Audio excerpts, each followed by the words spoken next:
What are the odds? By Mike Lindell. Digital Hawk holds and owns no copyrights to the reading of this material is for educational purposes only. Continued on chapter 18. Leaving Las Vegas. Ow.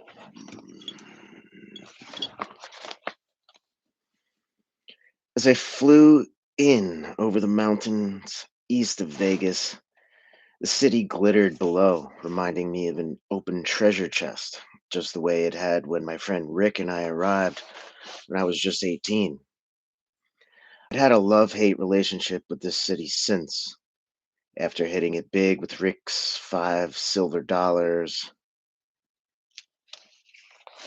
I'd crashed and burned with Wayne's $180. But then there were those 6 weeks I'd spent here counting cards in 1983, grinding out $300 a day in earnings to pay off a $15,000 debt. That gave me hope.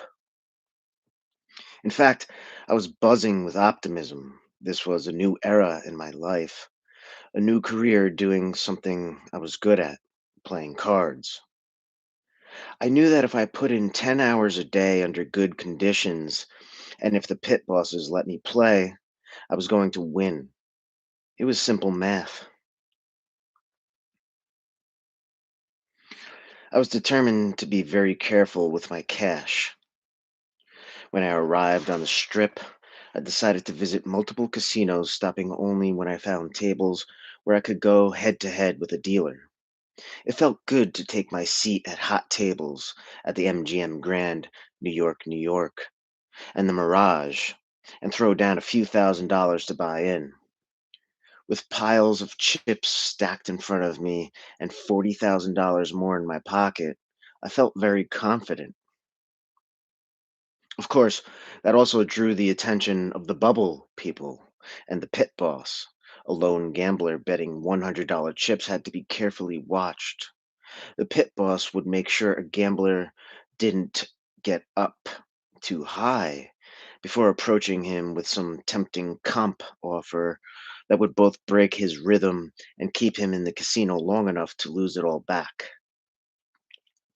That's the whole casino game. Keep the player playing.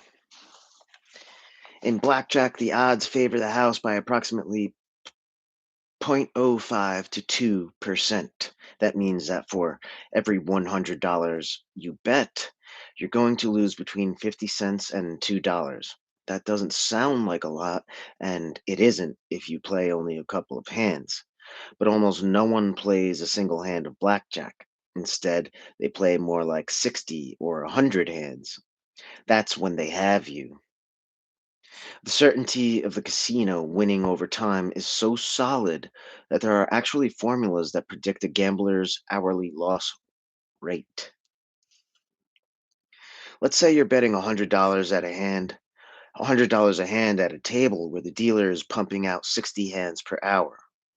Even if you're a perfect strategy player and the house edge is only 0.05%, you're still losing $30 an hour. But most people aren't perfect strategy players. And in that scenario, the casino pockets their money at a rate 4 times faster, about $120 an hour.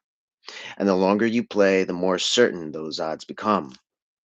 Bottom line, if a generous pit boss can keep you gambling, you will lose. Period. Why do you think they give you free drinks? But I was not gambling, I was counting, which is why I accepted the endless stream of free cocktails and, as always, acted much drunker than I was. In the conventional way of thinking, a card counter should be intense and focused. There was no way someone as drunk as I pretended to be would be able to track the cards. There's a phenomenon in gambling. Some call it a trend, others call it a streak. Vas Spanos called it stability. You can have the best odds in the world and the best conditions, but if you don't have stability, you're supposed to pull out.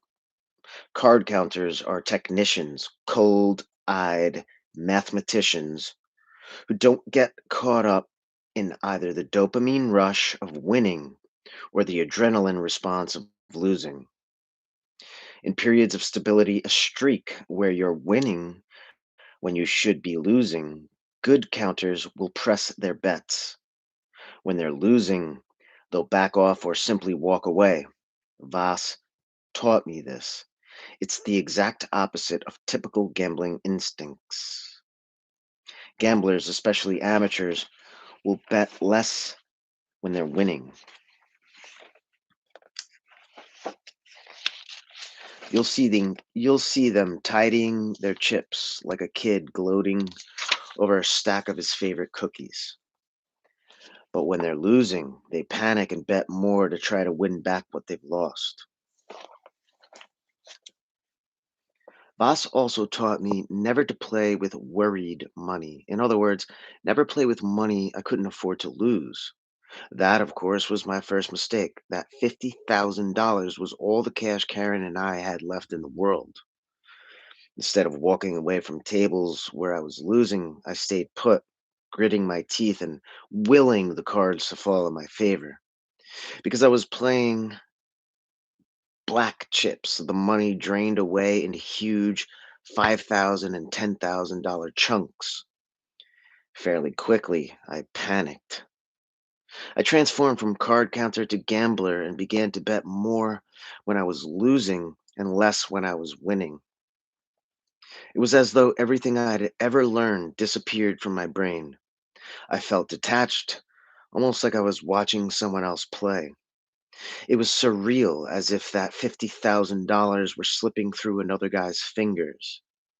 I convinced myself to play through, just stay at the tables until the trend changed. It was a tactic I'd often used to turn my luck around. But this time, my luck didn't change. I should have walked away or gone to bed and lived to fight another day, but I didn't. I couldn't stop. My gambling addiction was in charge now, and I knew it. Within 24 hours of landing in Vegas, I went into a complete spiral, and I knew how the nightmare would end. I knew I was going to lose it all, even as I was doing it, so I began to drink more. I always drank as part of my act, but now I got very serious about it, pounding down whatever the cocktail waitress brought me. That way, when the music stopped, I would not have to feel the pain. This, of course, increased my error rate. A good counter can afford about one mistake per hour. I was making at least five per hour. Still, I hung on to hope. I had dug out of losing streaks many times in my life. So when I was down to my last $10,000, I fixed my mind on those times. I waited for the wave of relief, that dopamine rush that comes with narrowly avoiding disaster. I remember where I was when disaster came. I was sitting at a high limit table at New York, New York. That last hand is a blur, but I remember the queasy doom that spread through my body when the dealer swept my last chips away. Walking out of there, I felt so empty and sick that I can't even describe it. My mind spun desperately, searching for something that hasn't been invented yet, a way to turn back the clock. The money I'd brought to Vegas was our future. It was our chance, and I'd blown it.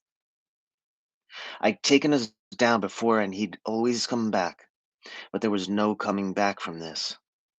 I went to bed finally, and I don't even remember where. I don't remember leaving Vegas or how I got home. Even now, as I write this, that whole section of my memory is blank. But I do remember that somewhere in there, I had a sudden, horrible flash of insight. Neff was going to betray me.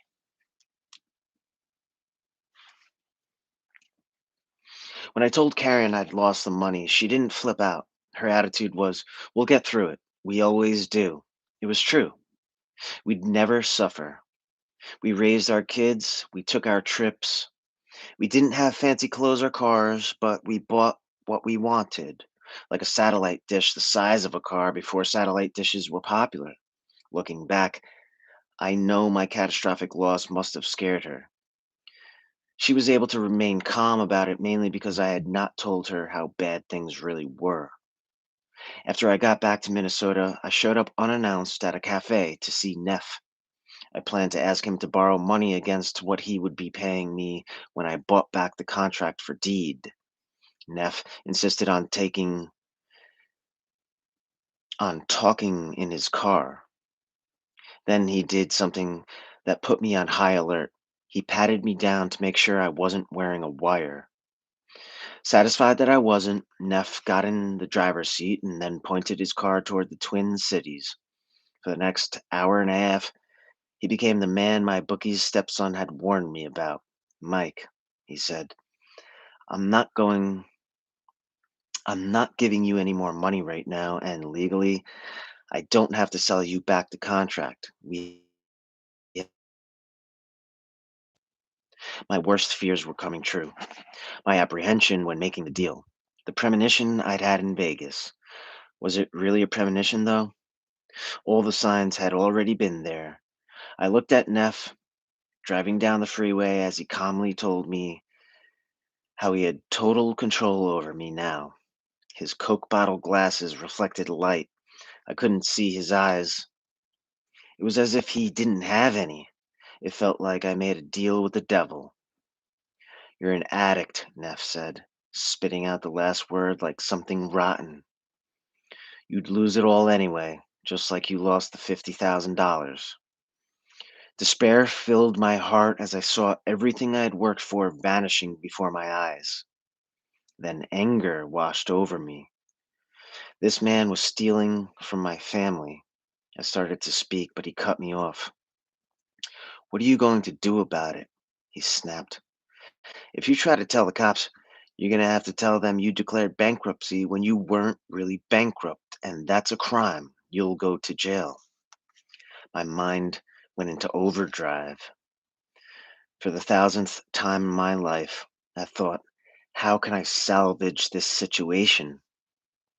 You have to understand that I'd been an addict for 30 years by then. I had lived in constant chaos for so long that it never occurred to me there was another way to live. I was like a fish who doesn't know he's wet. Epic highs and catastrophic lows didn't just seem normal to me, they were normal. I couldn't, but I could still read a room. Suddenly it hit me that Neff wasn't just a con artist. It wasn't just that. No. He hated addicts, literally hated them. Later, his wife would confirm this for me. Neff had found a hunting ground where he could stalk and trap people precisely because they were desperate. Neff had laid his trap for me, and I had blundered it like a fool. Quickly, my instincts took over. Reading Neff, I realized that cruelty was his drug and that a wounded, panicked reaction from me would only feed him. I immediately backed off trying to get any more money against my contract for deed. Instead, I reminded him that since we made our deal, the bankruptcy trustee had begun looking into my finances. I wasn't sure, but there was a good chance they would soon be asking why I would sell a $500,000 contract for $60,000. It would sound shady to them, just as it had to me. That was something to keep in mind, I told him. We're both going to be in trouble if they realize that I'm not really bankrupt, I said. On the outside, I was staying cool, but on the inside, I was sickened as the realization hit me that this man's intention all along was to take everything from me. In the end, I convinced Neff to give me a few $1,000s to take care of my family. One more chance. That was all I needed. The story of my life. One more chance with the mafia. One more chance with my DUIs, with money, with Karen, with my career. When was it going to end? I'd ask the same thing of my friend Toad as I watched his inheritance literally go up in smoke. I could see the addictive insanity in other people. I could even see it in myself, but I had no idea how to escape. No bottom had been deep enough, and no rehab had touched me. Now, here I was at the end of the line with just a few $1,000s to my name, and as crazy as it sounds, I thought all I needed was one more chance in Vegas. This was it. This time, I'd do it right, like Darren said. This time, it was going to be different. But it wasn't, of course. Within 8 hours of landing in Vegas with Neff's money, I'd won $3,000 playing craps at the Fremont, then lost it all back. I had $110 left. It was time once again to numb the pain. I'd been doing cocaine since I got off the plane, but now my despair was so deep I knew only crack would do. I was wandering down a street in downtown Las Vegas, wishing I had a pipe when this guy walked up to me and asked me if I wanted to buy some pot. I stopped and looked at him. He was black, very clean cut, and articulate. I sensed immediately he was a nice guy. No, but I've got some coke, I said. If you have a pipe, we can smoke some crack. The guy agreed, and after a stop at an all night grocery to pick up some baking soda, a chore boy scrubber, and a spoon, he and I took a cab to the Westward Ho. Because I held a gold card there, the hotel comped us a room. I did not leave that room for 7 full days. My new friend and I shared a name, Michael. He was a smart guy who used to work in aerospace, but like Toad, he'd lost everything to crack. He took a trip to Las Vegas and tried crack for the first time. His first hit led to another and another, each of which led him to remain in Vegas one more day. And here he was 2 years later. That was the power of crack. Michael simply never went back home to Kentucky, to his job, his wife, or his 2 kids. I even missed my grandmother's funeral, he told me. At that point, he broke down crying. I absolutely understood his pain. I actually made it to my grandma Millie's beside bedside right before she passed away. But I should have been there sooner and would have been if I hadn't been waiting to come down from my crack high. As we loaded the pipe again and again, Michael and I bonded over how much we had in common. On the second night of our bender, I could see that we were going to run out of drugs. Michael made a call, and within half an hour, there was a knock at the hotel room door. A big, burly guy and a petite, tattooed woman walked in. Crack paranoia had seized me by then, and I didn't want to go out in public. It was after midnight, so a new banking day had begun. I wasn't sure how much money was in my account, but I gave Michael my ATM card, told him my PIN, and asked him to go try and make the maximum withdrawal, $300. When the door shut behind him, the woman shook her head and looked back at me with a mix of pity and disdain. "You're crazy. He ain't never coming back." "Oh, he'll be back," I said.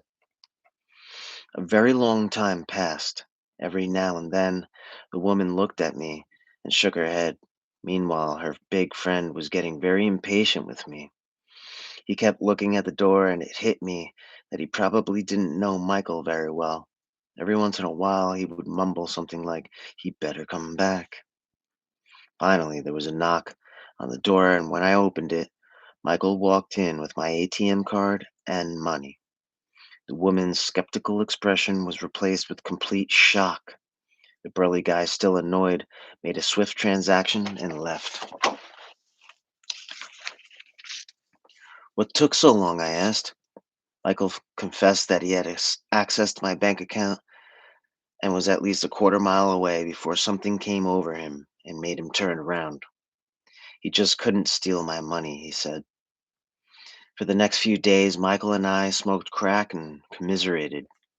I stayed awake for 7 days.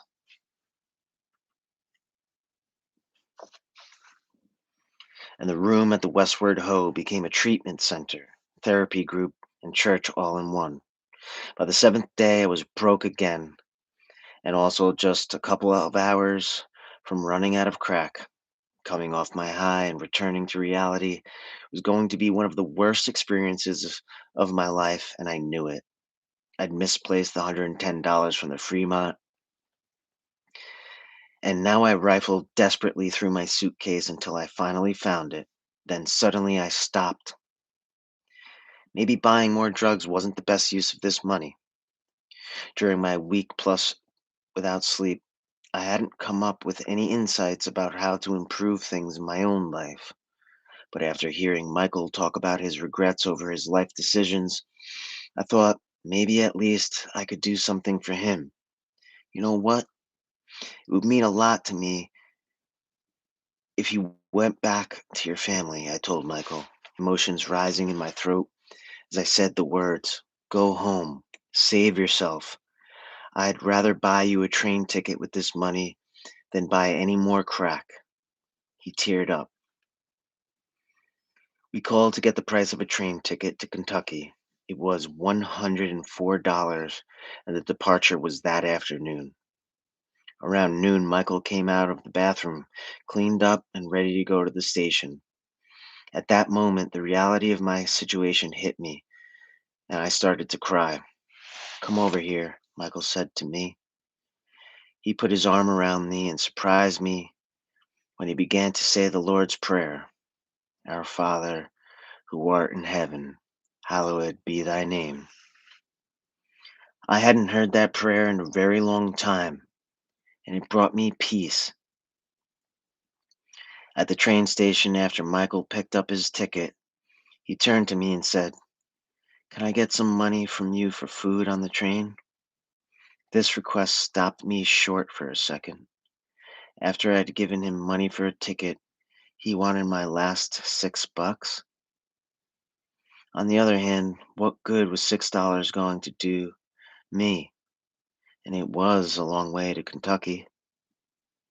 I handed over the cash, and Michael started down the platform toward his train. Looking after him, I couldn't help but wonder whether he had, over the last 7 days, put on some kind of Oscar worthy act. But just as that thought formed in my head, Michael rushed back to me and wrapped me in a hug. We both burst into tears. I don't know how long we stood there, tangled up and sobbing, but when we let go, a crowd had gathered to watch this white guy and black guy hugging and crying in the middle of the train station. The crowd parted as Michael walked toward his train. He turned and yelled, "Thanks, Mike. I'll never forget you." Now penniless, I stowed away on a tram and rode back to the Westward Ho, where I collapsed from lack of sleep. I woke up and reality began to creep in from every corner. To escape, I turned on the TV and began to watch a Gunsmoke marathon, drifting between sleep and hopelessness. Then to escape again, I'd lose myself in another episode. This cycle went on for 2 days as I thought about my kids. Darren, our youngest son, was starting high school, and Heather was already in college studying fine arts. I may have helped Michael, but my family had been counting on me, and I had failed them.